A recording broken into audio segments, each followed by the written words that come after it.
నమస్కారం I dream ప్రేక్షకులకు స్వాగతం. వరాల జల్లు కురిపించే తల్లి వారాహి తల్లి అంటారు.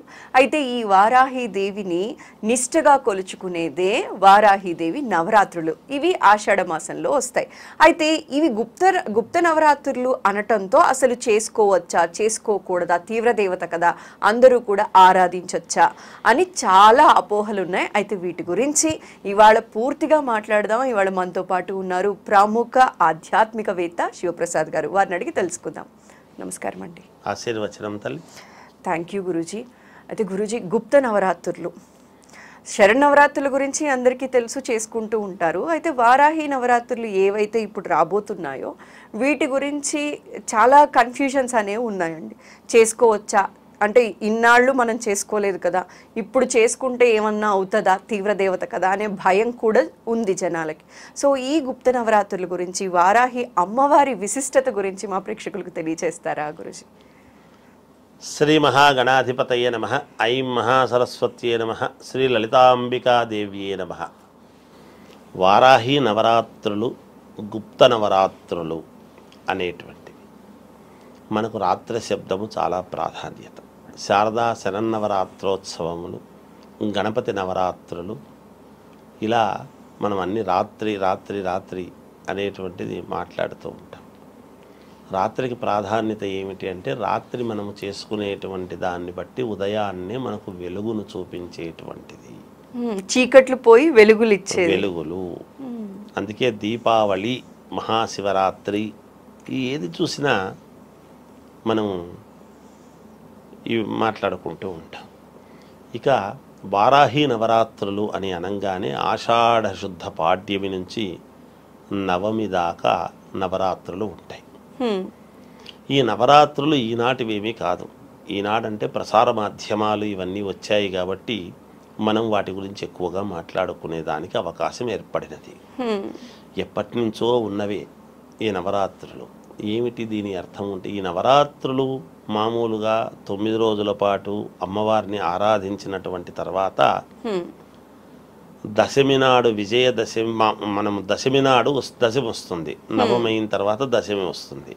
దశమి రోజు ఈ భూమి తల్లి పులకించినటువంటి దానికి గాను భూవరాహ లక్ష్మీదేవి అని మనం అంటాం.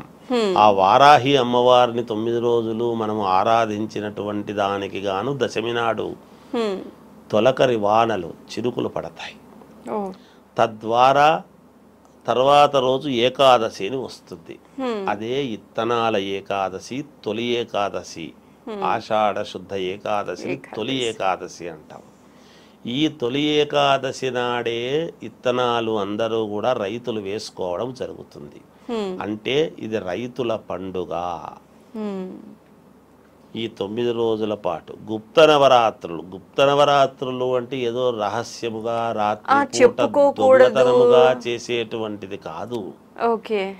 అమ్మవారి యొక్క మంత్రము గుప్తముగా, మౌనం మంత్రార్థ చింతనం అని. లోపల నాలుక కూడా కదలకుండా మననము చేయటం అనేటువంటిది చాలా ప్రతిభావంతమైనటువంటి విధానము. అయితే అమ్మవారి మంత్రం చదివేటప్పుడు నాలుక కూడా చదవకుండా, బయటకి శబ్దం రాకుండా చదువుకోవాలి. మననము చేసేటువంటి విధానం గుప్తముగా చేయటం అని దాని అర్థం. ఏదో దొంగతనంగా ఎవరికి తెలియకుండా చెయ్యాలి అనేది గుప్త నవరాత్రులని కాదు. ఒకటి. అయితే ఈ 9 రోజుల పాటు కూడా అమ్మవారిని ఆరాధించడం జరుగుతుంది గాక.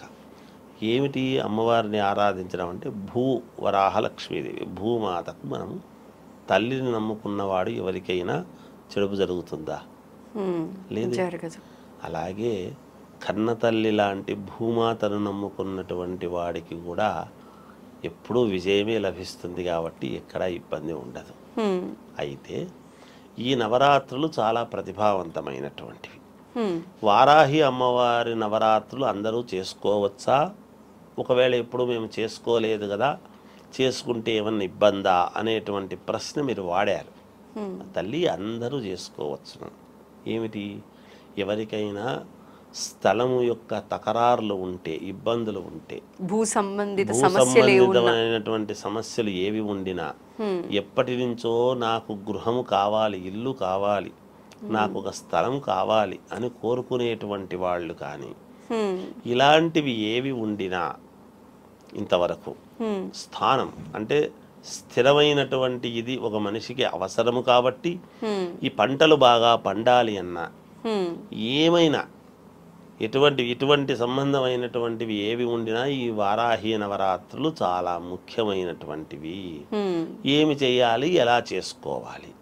వారాహి అమ్మవారి యొక్క పటము గాని లేదా విగ్రహము గాని పెట్టుకొని రోజు సాయంకాలం నవరాత్రులు అన్నాము కదా, రాత్రికి చాలా ప్రాధాన్యత. ఎందుకు రాత్రికి ప్రాధాన్యత దేవిటికి అంటే పైన తథాస్తు దేవతలు సాయంకాలము పూట ఉంటారు. అందుకనే అసుర సంధ్య వేళ ఏదంటే అది మాట్లాడకురా, తథాస్తు దేవతలు ఉంటారు అని మన పెద్దవాళ్ళు చెప్పేవాళ్ళు. అందుకని రాత్రి పూట మనం ఇది గనక పటం పెట్టుకొని అంటే ఏ సమయంలో చేయాలి? సాయంత్రం 6:30 తర్వాత 7 గంటల నుంచి చేసుకోవచ్చు.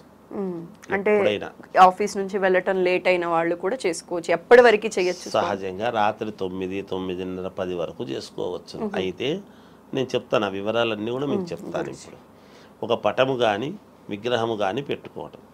పటము పెట్టుకున్నటువంటి వాళ్ళు మామూలుగా పటాన్ని శుభ్రంగా పసుపు నీళ్లతో తుడుచుకొని పటానికి పూలమాల అది వేసి అర్చన చేసుకోవటం. ఏ విధంగా చేయాలి పూజ అంటే వారాహి అమ్మవారి యొక్క అష్టోత్తర నామాలు అర్చన చేసుకోవటమే. టెంకాయ కొట్టటము. వీలున్నటువంటి వాళ్ళు రోజు టెంకాయ కొట్టవచ్చు. అవకాశం లేదు, శక్తి లేని వాళ్ళు మొదటి రోజు లాస్ట్ రోజు టెంకాయ కొట్టుకోవచ్చు. ఇక విగ్రహం పెట్టుకున్నటువంటి వాళ్ళు రోజు పాలతో అభిషేకం చేయటం. అలాగే గంధము చాలా ఇష్టం వారాహి అమ్మవారికి. ఏ గంధము? షాపుల్లో అమ్మేటువంటి గంధము కాదు, గంధపు రాయి చెక్క తీసుకొని మనము అరగదీస్తే వచ్చేటువంటి గంధము, ఆ గంధము చాలా ఇష్టము. చందనము అంటారు. ఆ చందనం అంటే అమ్మవారికి చాలా ఇష్టం. ఆ కలరుతోనే మనము దీక్ష తీసుకున్న ఈ 10 రోజుల పాటు అటువంటి కలర్ దుస్తులు ధరించాలి. చందనము కలరు అటువంటి కలర్ దుస్తులే ధరించాలి అమ్మవారికి. బ్రహ్మచర్యము పఠించాలి. ఏకభుక్తము అంటే ఒకరోజు భోజనం అని కాదు, దాంట్లో ఏమిటంటే అల్పాహారము తీసుకోవటం. పాలు పళ్ళు ఉండగలిగితే, లేదు అంటే చపాతి అలాంటివి గోధుమలతో తయారైనటువంటివి తీసుకోవచ్చు. రోజు నివేదన, అమ్మవారికి చేసేటువంటి నివేదన పళ్ళు పాలు అవన్నీ పెడుతున్నప్పుడు కానీ లేదా నివేదన చేసినప్పుడు కానీ కాస్త మడితో అంటే ఉతికిన వస్త్రాలు కట్టుకొని చెయ్యటం అనేది అవసరం. శుభ్రముగా మనము చిత్తశుద్ధిగా ఎంత చేస్తే అంత పుణ్యం మనకే. అయితే గురూజీ, శరన్నవరాత్రుల్లో అయితే రోజుకు ఒక రకమైన ప్రసాదం అనేది వండి పెడుతూ ఉంటాం. అక్కడ నవరాత్రుల్లో కూడా మొదటి రోజు ఈ ప్రసాదం, రెండవ రోజు ఈ ప్రసాదం, అలా ఏమన్నా ఉంటుందా గురూజీ? నిజానికి అలా ఏమీ లేదమ్మా. వాస్తవానికి మనము రోజు అదే చేస్తే తినడానికి ఇబ్బంది అని వెరైటీగా ఏవేవో పెట్టుకున్నామే తప్ప, అమ్మవారు శాంత స్వరూపిణి అన్నప్పుడు పెరుగన్నము దద్దోజనము చాలా అవసరం. ఓకే. ఇప్పుడు వారాహి అమ్మవారు ఏమిటి గొప్పతనము అంటే లలితా అమ్మవారి యొక్క సర్వ సైన్యాధ్యక్షురాలు వారాహి. ఆమె మెచ్చుకుంది ఈమెను. సర్వ సైన్యాధ్యక్షురాలిగా నువ్వు నాకు బాగా చేస్తున్నావు అనేటువంటిది పరమ ప్రీతితో ఈమెను మెచ్చుకున్నది. కాబట్టి ఒక రకంగా అమ్మవారి పార్వతీదేవి యొక్క అంశనే వీళ్ళందరూ కూడా. ఎవరో కాదు, మనకు జగత్పిత జగన్మాత. జగత్పిత అంటే ఎవరు? పరమేశ్వరుడు. జగన్మాత అంటే పార్వతీదేవి. ఆమె యొక్క అంశనే వీళ్ళందరూ కూడా. అందుకని వీళ్ళకు నివేదన అనేటువంటిది పెరుగన్నము పెట్టడము చాలా మంచిది. అది చాలా ఉత్తమమైనటువంటిది. ఒకటి అది అలా చేసుకుంటే మనకు ఇల్లు కావాలనుకునేటువంటి వాళ్లకు ఇల్లు కుదరటము, ల్యాండ్ ఏమైనా తకరారులు ఉంటే తకరారులు పోయి మనకు అనుకూలంగా కావటము, మంచి పంటలు పండటము. ఇలా అన్నము తయారు చేసి నివేదన చేసిన తర్వాత దాంట్లో కుంకుమ కలిపి కాస్త ఆ పొలానికంతా కూడా చల్లేటువంటి వాళ్ళు. ఓకే. చల్లితే పొలంలో ఆ అమ్మవారి అనుగ్రహంతో విపరీతమైనటువంటి పంటలు బాగా పండుతాయి అని. ఇలా ఇవన్నీ ఉన్నాయి తల్లి. అందుకని వారాహి అమ్మవారు నవరాత్రులు అనేటువంటిది అందరూ పాటించవచ్చును. ఎవరి శక్తి అనుసారము వాళ్ళు, శక్తి ఉన్నటువంటి వాళ్ళు ఉన్నంతలో అమ్మవారి మాల వేసుకొని దీక్షాపరముగా చేసి పెట్టుకొని ఆ విగ్రహం పెట్టుకొని అభిషేకము చేస్తూ నిరంతరము చేసుకుంటూ ఉండటం ఒక పద్ధతి. విగ్రహం శక్తి లేనటువంటి వాళ్ళు పటము పెట్టుకోవటము, మొదటి రోజు టెంకాయ కొట్టటము, లాస్ట్ రోజు టెంకాయ కొట్టటము, రోజు కుంకుమార్చన ఒక పద్ధతి, ఒక విధానముగా చేయటము.